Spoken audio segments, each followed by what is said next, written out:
요즘에 목사님들 만나면 우리가 다음 세대를 어떻게 좀 키워야 되냐 이 얘기를 많이 하거든요. 우리가 성경도 가르치고 교리도 가르치고 교회 학교도 하고 근데 아이들이 신앙으로 잘 안 세워져요. 가정에 있는 아이들도 그렇죠. 신앙으로 좀 이렇게 잘 했으면 좋겠는데 안 되잖아요. 그 나처럼 하면 되는데 그죠? 나처럼 잘해야지. 못해가지고 또 못해가지고 뭐. 나처럼 공부도 못하고 신앙생활도 못하고 뭐 마음에 안 들죠, 그죠? 근데 잘 안 돼요, 진짜. 자식에게 함부로하는 게 아니에요, 그죠? 뭐 누구 자식 뭐 이렇다더라. 뭐. 아이, 나나 잘하면 돼요. 남에게 할 거 하다 무슨. 지난 5월에 청년들이 자꾸 이제 교회를 이탈하니까 왜 이탈할까 하면서 여론조사를 한번 한 적이 있어요. 근데 뭐 다행인지 모르지만 우리 직분자 자녀들은 그렇게 많이 이탈하지 않는데요. 네, 근데 그렇지 않은 아이들도 많을 거 아니에요. 근데 어릴 때부터 신앙생활을 하다가 왜 아이들이 자꾸 이제 교회를 이탈할까? 이탈하는 아이들의 특징이 있답니다. 그러니까 작년 예배 안에 숨어 있대요. 그러니까 부서를 안 가는 거예요. 청년부 공동체를 안 가요. 그러니까 작년 예배 이렇게 우리처럼 이렇게 2부 예배 뭐 1부 예배 드리다가 소리 소문 없이 사라지는데 걸리는 시간이 2.1년이래요. 2년은 여기서 버티고 있다가 도저히 이제 버티질 못해갖고 아이들이 나가는데 왜 나가냐? 일요일가 휴식이에요. 쉬기 위해서. 다 귀찮은 거야, 이제 막 사회에서 할 것도 많고 준비할 것도 많은데 교회까지 와가지고 이렇게 하기가 너무 싫어서 휴식 때문에. 또 있어요. 뭐 종교적인 회의감 또는 지나친 헌신 요구. 그러니까 청년들 만나면은 야 뭐 주일학교도 해야지 뭐 중고등도 해야지 맨날 이러죠, 그죠? 뭐도 해야지 뭐 이러죠. 애들은 저 그거 말고도 할 거 많아요. 준비할 것도 많이 있어요. 막 하죠. 예, 그러니까 만나기가 뭐 두렵고 그런 헌신에 대한 강요. 또 하나가 실망스러운 교회 직분자들의 모습. 또 하나가 이 목회자의 언행 불일치 뭐 이런 것 때문인데 그런 교회를 나갔잖아요. 60%가 어떻게 되냐면 무교. 아예 종교를 안 갔든지 아니면 타종교로 전향한대요. 심각하죠.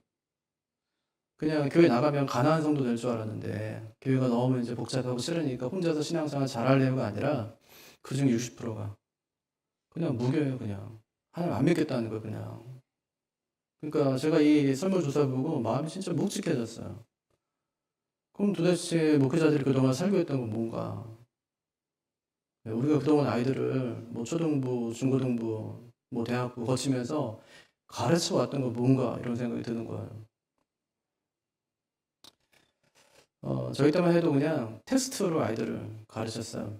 저희는 텍스트 가지고 공부했죠. 요즘 아이들은 텍스트 말고 보여달라는 거예요. 예.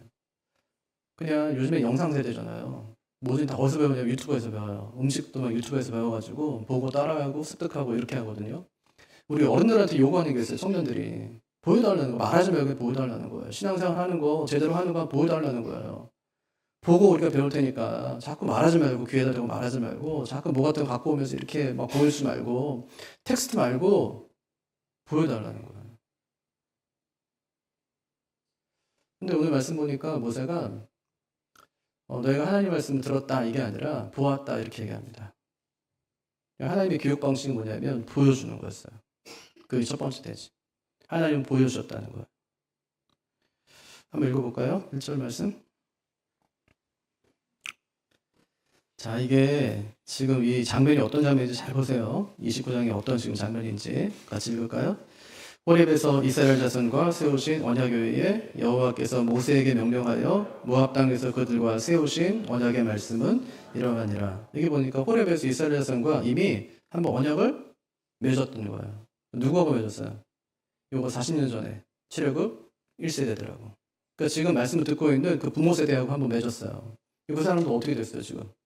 다 죽고 없어요. 맨날 원망하고 불평하다가 하나님께서 너희는 여기까지 이래가지고 애국에서 나온 사람들 있잖아요. 다 죽었어요. 누구 빼놓고 여호수아 갈렙 빼놓고 그냥 싹 다 죽었어요. 그리고 이제 들어가야 되잖아요. 이제 벌써 이제 신명기는 34장까지 있고 29장까지 왔으니까 지금 세 편의 설교 중에서 이제 하이라이트 부분이에요. 이제 언약을 갱신하는 거거든요, 오늘 말씀이. 이제 언약을 갱신하는데 누가 하고 하는 거예요, 지금?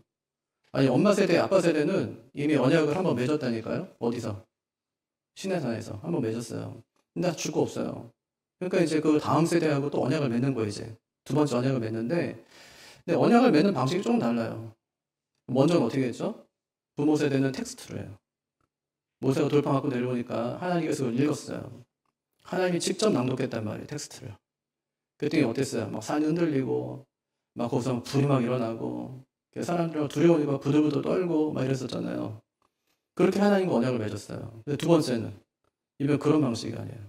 그 어떻게 하냐? 보여주는 방식이에요, 보여주는 방식. 보여주고 깨닫게 하는 방식으로 그들과 언약을 맺는 거예요. 이게 두 번째 언약을 지금 맺는 거거든요. 왜 언약을 맺을까요? 들어가 살아야 되니까. 네, 들어가 살아야 되니까. 들어가 살아야 되는 그 사람들과 하나님께서 언약을 맺는데 어떤 방식으로 맺는지 한번 보세요. 본 것을 기억하게 하시는데 2절과 3절 한번 같이 한번 읽어보죠. 모세가 온 이스라엘을 소집하고 그들에게 이르되 여호와께서 애굽 땅에서 너희의 목전에 바로와 그의 모든 신하와 그의 온 땅에 행하신 모든 일을 너희가 보았나니 곧 그 큰 시험과 이적과 큰 기사를 내 눈으로 보았느니라. 핵심적인 동사 반복되는 거 찾으면 되겠죠. 보았다는 거예요. 보았느니라. 보았대요. 그러니까 하나님께서 이번에는 텍스트만 주시는 것이 아니라 본 것을 떠올리는 방식으로 그들과 언약을 맺고 있구나. 예. 이것을 교육학에서는 경험학습이라고 그러거든요. 설명을 통해 배우는 게 아니에요. 그러면요, 본 것을 경험하게 하는 거예요. 그럼 체득하는 거죠. 예. 교사는 어떤 사람이냐면 보여주는 사람이에요. 부모는 보여주는 사람. 예. 여러분, 이 동물들도 한번 가만히 보십시오. 자신을 교육할 때 항상 보여줍니다.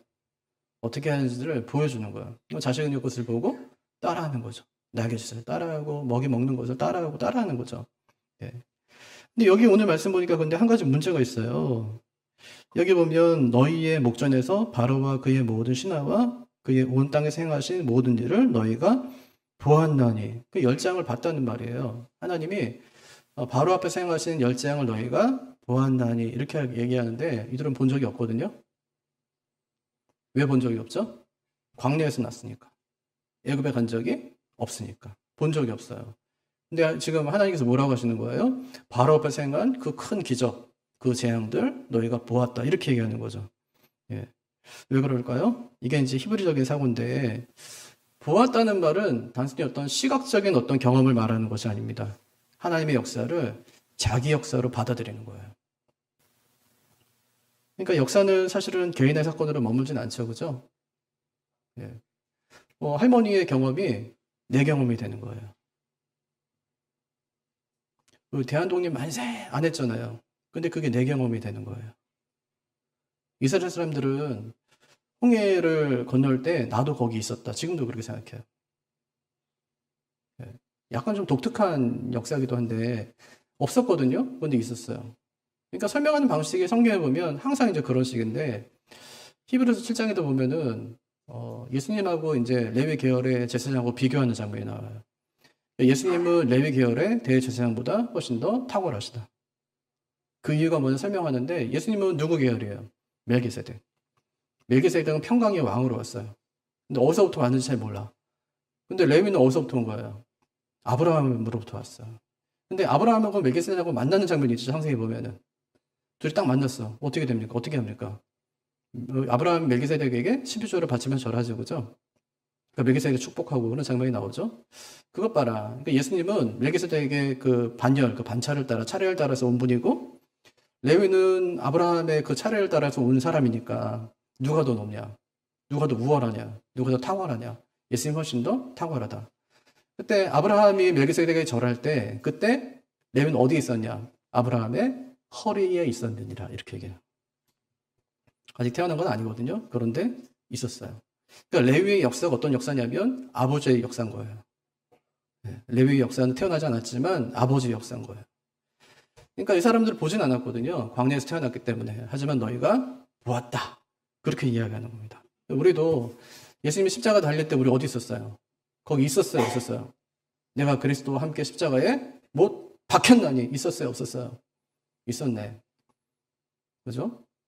우리는 텍스트를 보고 들어서 알지만 실제로는 본 거예요. 예, 보았다는 거예요. 그게 성경에서 보았다는 얘기예요. 보진 않았지만 들었지만 본 것과도 같아요. 그러니까 여기서 말하는 역사는 공동체가 품는 기억이죠. 듣고 기억하는 순간에 그 역사는 내 역사가 되는 거다. 근데 보기는 봤는데 문제가 뭐예요? 깨닫지는 못했다. 그게 문제죠. 봤으면 깨달아야 되는데 깨닫지는 못했다. 그 이유가 설명되는 거예요. 4절부터 볼까요? 왜 깨닫지 못했는지. 4절 시작. 그러나 깨닫는 마음과 보는 눈과 듣는 귀는 오늘 여호와께서 너희에게 주지 아니하셨느니라. 깨닫지 못한 이유가 뭐예요? 하나님께서 깨닫는 것을 막으셨기 때문에 이렇게 들리죠, 그죠? 근데 그게 아니라 하나님이 잠깐 닫아놓은 거예요. 깨닫는 것을 잠깐 닫아놨어요. 왜 그러냐? 훈련을 통해서 깨닫게 하기 위해서. 보고 깨달을 수 있지만 깊이가 없어요. 훈련을 통해 깨달으면 그것이 내 것이 되는 거죠. 그래서 광야 2세는 광야에서 태어난 세대는 애굽에서 바로에게 내린 재앙을 보았어요. 들은 거죠. 그게 교육이에요. 그래서 교육은 듣고 아는 단계인데 왜 너희가 광야를 지금 걷고 있는지 또 어디를 향해 가고 있는지 그들이 충분히 들은 거예요. 그래서 애굽에서 어떻게 나오게 되었는지를 충분히 듣고 알게 되었어요. 그럼 그 다음에는 뭐예요? 왜 가야 되는지, 가서 어떻게 살아야 되는지 알아야 되겠죠? 그것을 어떻게 하냐면 훈련을 통해서 알게 하시는 거예요. 그래서 하나님께서 광야에서 훈련을 시키시는 겁니다. 훈련을 통해서 깨닫는 마음과 보는 눈과 듣는 귀를 갖게 하기 위해서 하나님께서 훈련시키시는 거죠. 어떤 훈련 시킬까요? 그 첫 번째가 하나님을 아는 훈련이에요. 하나님을 아는 훈련. 5절인데 5절도 읽어볼까요? 주께서 40년 동안 너희를 광야에서 인도하셨거니와 너희 몸의 옷이 낡아지지 아니하였고 너희 발의 신이 헤어지지 아니하였으며. 여러분, 광야로 하나님께서 그들을 인도하신 것은 생존이 목적이에요? 아니에요. 그건 생존이 목적이 아니에요. 생존을 하기 위해서 하나님께서 그들을 광야로 이끄신 것이 아니라고요. 그럼 목적이 뭘까요? 6절에 보면 주는 너희의 하나님 여호와이신 줄을 알게 하려 하심이니라. 그게 광야로 인도하신 목적이에요. 왜요? 하나님이 어떤 분인지 알게 하기 위해서. 그 하나님 누구 하나님이에요? 내 하나님. 그 하나님 네 하나님이야. 너를 인도하시는 분이 하나님이셔. 하는 것을 알게 하기 위해서 하나님께서 그들을 광야로 인도하셨다. 이게 생존의 목적이 아니에요. 그래서 하나님 누군지 알게 하기 위해서 40년 동안 몸의 옷이 낡아지지 않게 하고 발의 신이 헤어지지 않게 하셨다. 이렇게 이제 이야기하는 거죠. 또 하나 있어요. 믿음의 훈련. 만난 하루치만 주죠. 쌓아두면 썩어요. 이게 어떤 훈련이냐면 내일도 주실 것을 믿게 하는 훈련. 하나님이 오늘까지 인도하셨죠. 앞으로도 인도하시겠죠. 그걸 믿는 게 믿음이에요. 하나님이 오늘까지 인도하셨다는 것을 믿으면 앞으로 인도하실 것도 믿어야 돼요. 그게 진짜 믿음인데 오늘까지 하나님이 인도하신 거 분명하면서도 앞으로 인도하실 것에 대한 확신이 없어요. 하나님이 나를 인도하셨어요? 그럼 내 자녀도 인도하겠죠. 그런 믿음이 없어요. 그러니까 불안한 거예요. 요즘 부모들은 자기가 하나님 역할 다 하는 거예요. 그래서 하나님이 해줄 게 없어요, 애들한테. 내가 다 해주는데 무슨 하나님 뭐가 필요합니까? 필요할 때마다 내가 다 들어주는데 아빠 이렇게 하면 끝나는데. 저는 그렇지 않았거든요. 늘 학교 다니면서 고민이 뭐냐면 등록금 어떻게 하지? 제가 대학원 다니면서도 늘 고민했던 게 등록금이에요. 하나님 저 등록금 없는데 등록금 주세요. 이거를 35살 때까지 했어요. 35살 때까지. 매 학기마다 등록금 고지서 나오잖아요. 그럼 하나님 저 돈 없는데 돈 주세요.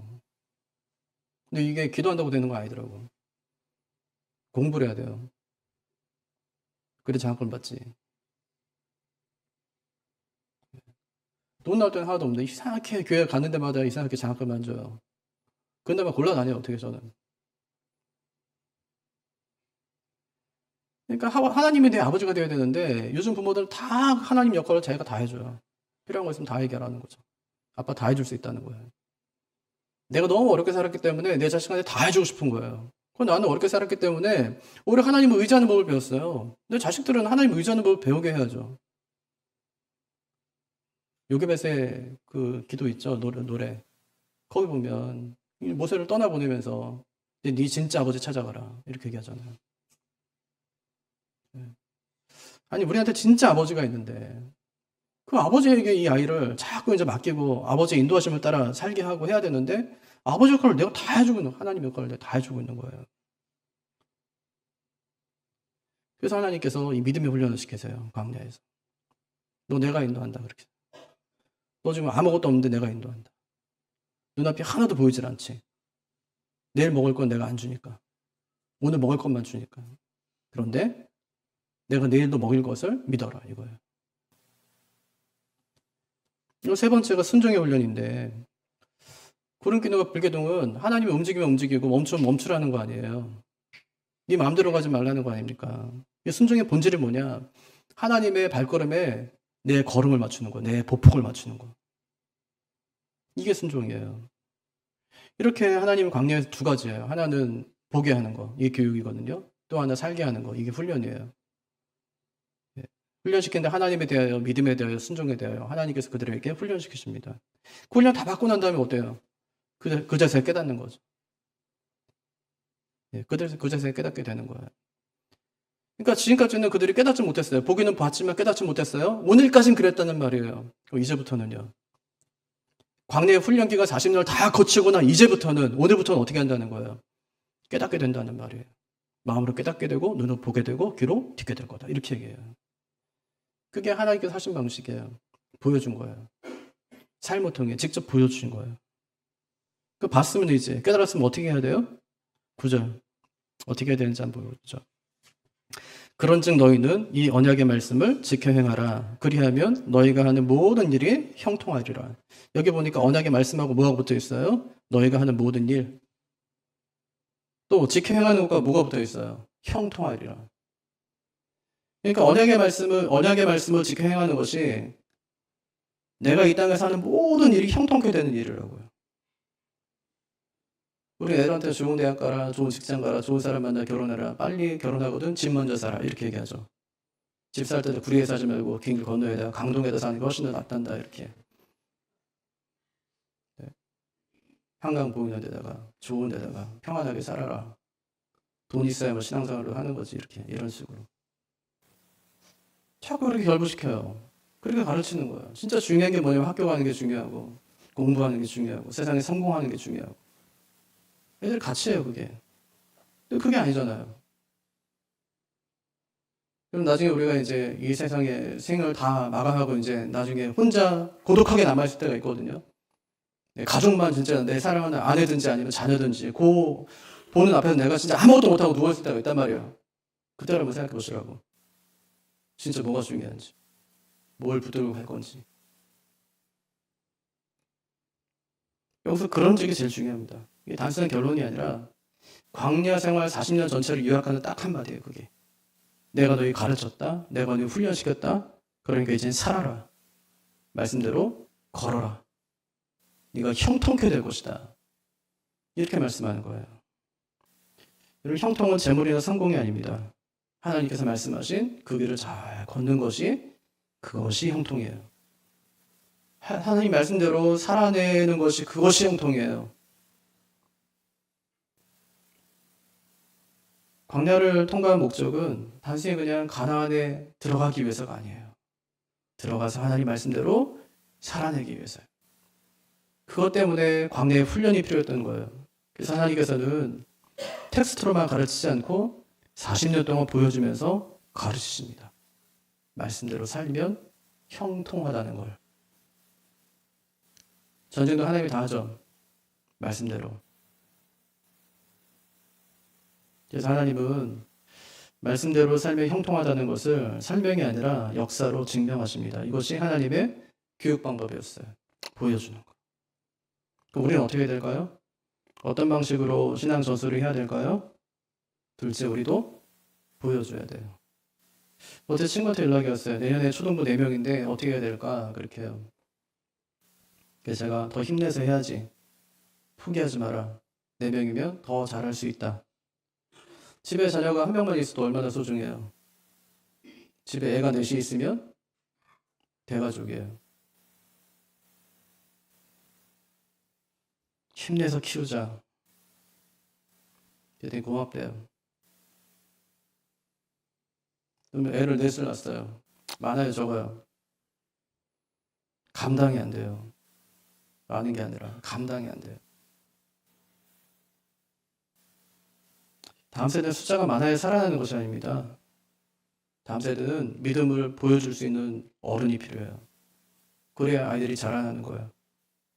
학원도요, 애들이 많은 반보다 1대1 과외가 훨씬 더 비싸요.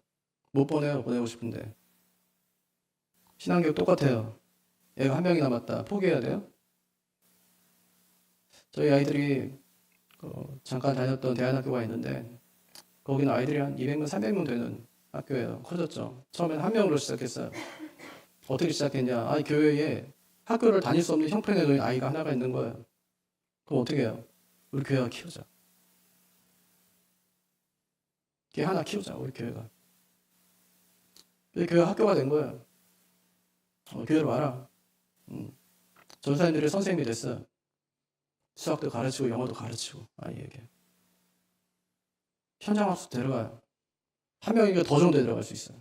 더 맛있는 거 먹고 막. 애들이 많으면 할 수도 없어요. 자가용에 태워가지고 막 진짜 좋은 데만 데려가는 거예요. 막 더 좋은 교육을 시키고. 좋아 보이잖아요. 목사님 우리 아이도 좀 보내면 안 돼요? 목사님 우리 아이도 좀 보내면 안 돼요? 100명이 되고 200명이 되고 300명이 됐어요. 더 잘하면 되죠. 한 명은 원래 귀하게 키우는 건데. 포기할 게 아니라 더 잘하면 됩니다. 다음 세대 신앙은 얼마나 프로그램이 좋으냐 이게 아니에요. 어떤 어른들이 그들을 이끄느냐 이게 진짜 중요합니다. 아이들은요. 부모의 말이 아니라 뒷모습을 통해서 배우는 거예요. 부모가 기도하는 모습을 보면서 따라서 기도하고 예배를 사랑하는 모습을 보면서 예배를 소중히 여기고 섬기고 용서하는 태도를 보면서 그 문화를 자연스럽게 익히는 겁니다. 근데 우리가 진짜 종종 놓치는 것이 있는데 교회 아이가 줄어드는 건 진짜 걱정하면서 정작 우리 자신의 신앙은 돌아보지 않는 것입니다. 교회가 크고 프로그램이 많고 좋아도 집에서 믿음 없이 유괴를 살아가는 그 부모 밑에서 자라는 아이는 신앙을 붙잡기가 어려워요. 반대로 조용히 예배드리고 묵묵히 기도하면서 말씀 앞에 자신을 낮추는 그런 부모 밑에서 아이가 자라면 그 아이의 신앙은 숫자와 상관없이 잘 자라게 되어 있습니다. 우리 아버지 개척하고 진짜 애 한 명도 없는데 우리 5명이서 그때 제가 중학교 2학년인데 제일 민감할 때 이 정도면 잘 자랐잖아요.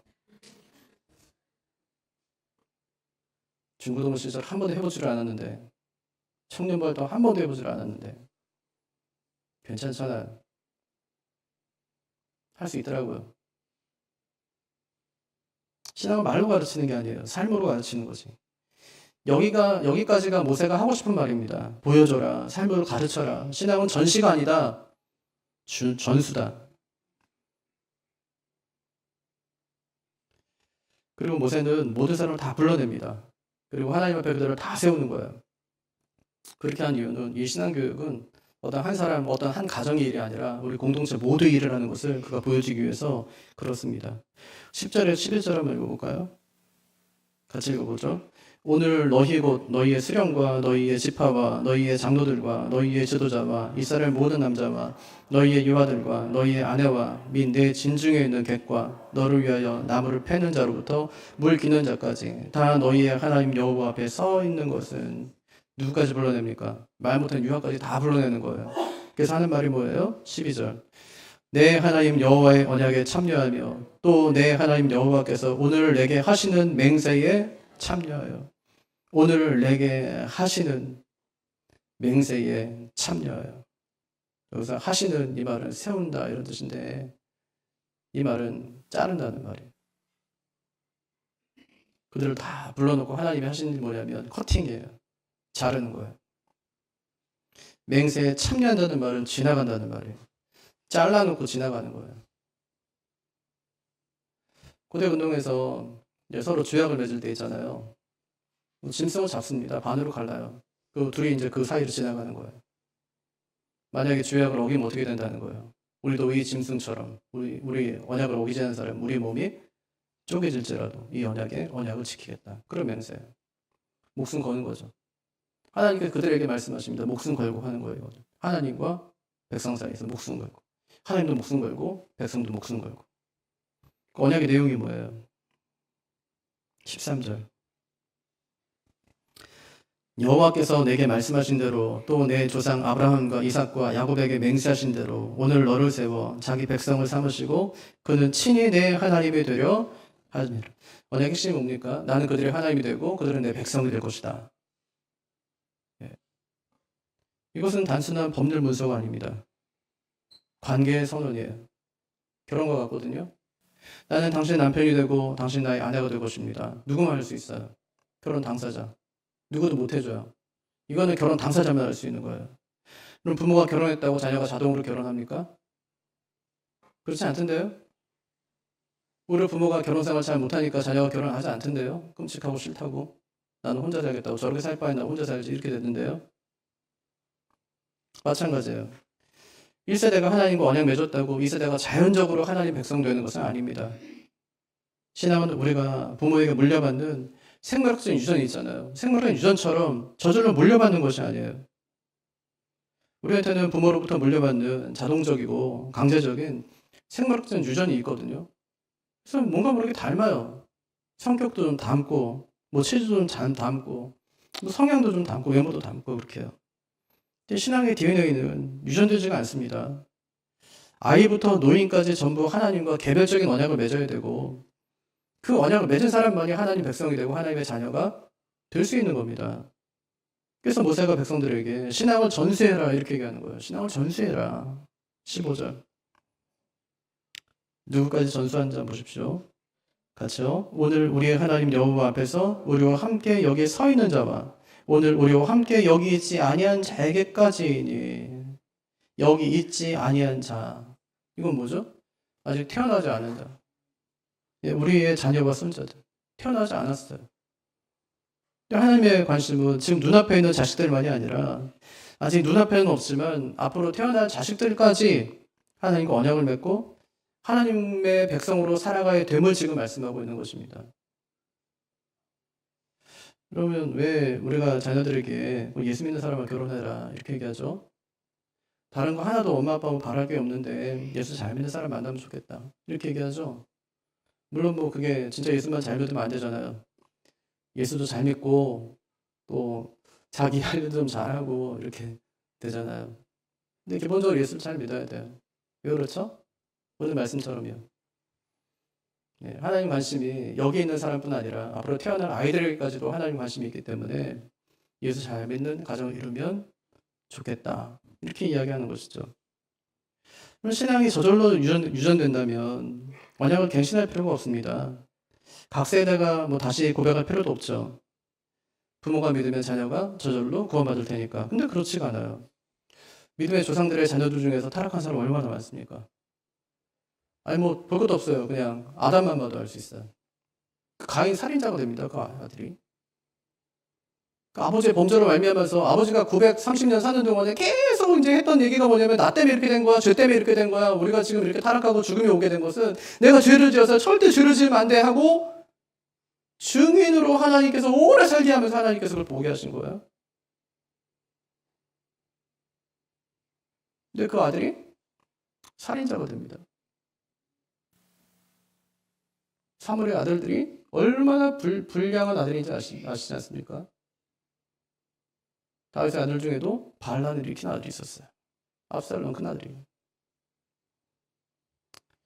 혈통이 아니라 믿음입니다. 영접하는 자 곧 그 이름을 믿는 자들에게는 하나님의 자녀가 되는 권세를 주셨으니 너는 혈통으로나 육정으로나 사람의 뜻으로 나지 아니하고 오직 하나님께로부터 난 자들이니라.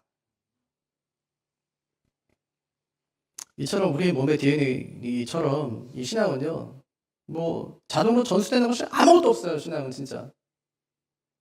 그런데 환경, 문화, 경험은 전수될 수 있어요. 신앙의 환경, 기도하는 가정, 말씀 있는 분위기, 예배 중심의 삶 얼마든지 줄 수 있어요. 신앙의 문화, 감사하는 언어, 섬기는 태도, 용서와 화해의 방식 전해줄 수 있어요.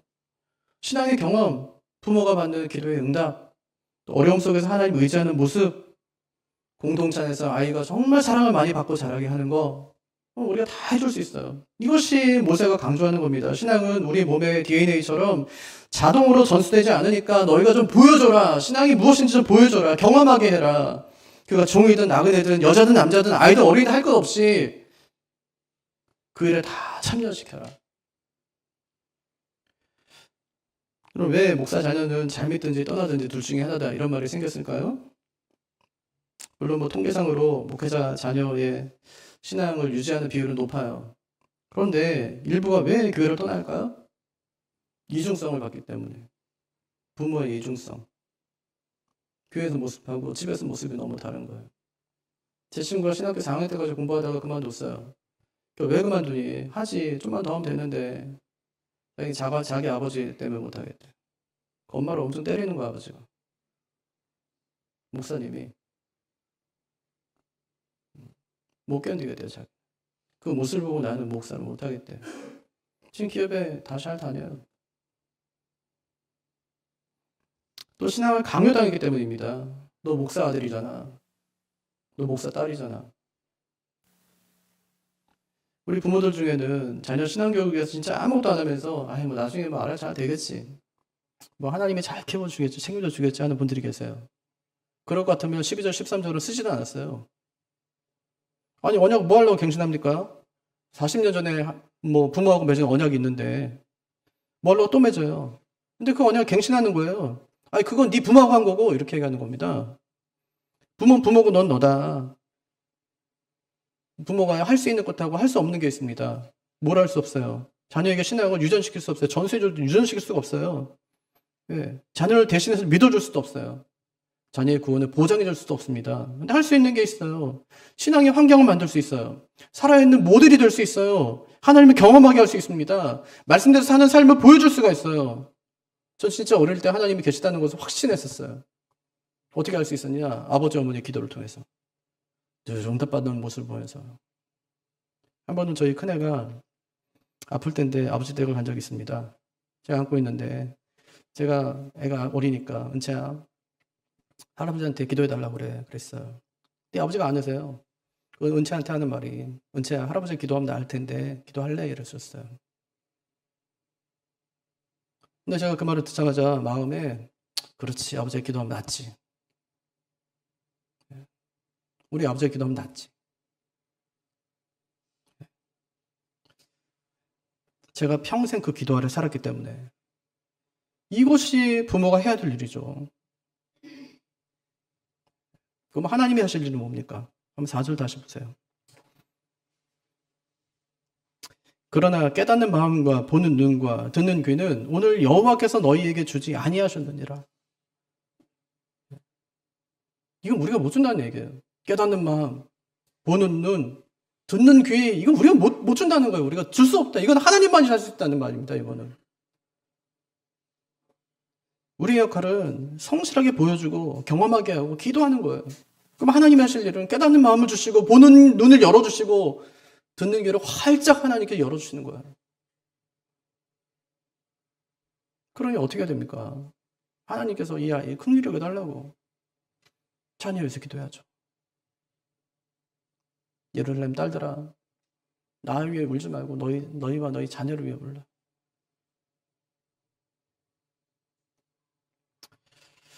더 열심히 보여줘야 됩니다. DNA는 자동으로 전달되지만 신앙은 자동이 아니에요. 더 간절히 기도해야 돼요. 더 성실하게 보여줘야 됩니다. 더 진실하게 우리가 살아가야 돼요. 삶으로 가르치는 것만 남기 때문에. 신앙의 DNA는 우리 부모가 어찌할 수 없지만 신앙의 환경과 모델은 우리가 할 수 있습니다. 오늘부터 우리 자녀들에게 살아있는 신앙을 잘 보여줄 수 있는 그런 부모들이 되기를 바랍니다. 우리 교회 안에 있는 자라는 다음 세대에게 야, 신앙생활을 진짜 저렇게 하는 거구나. 성경 자꾸만 이렇게 하지 말고 애들은 텍스트가 아니에요. 보여달라는 거예요. 보여주면 믿겠다는 거예요. 신앙을 삶으로 잘 드러내고 보여줄 수 있는 우리가 되기를 주님의 이름으로 축복합니다. 자리에서 일어나셔서 함께 찬양하겠습니다.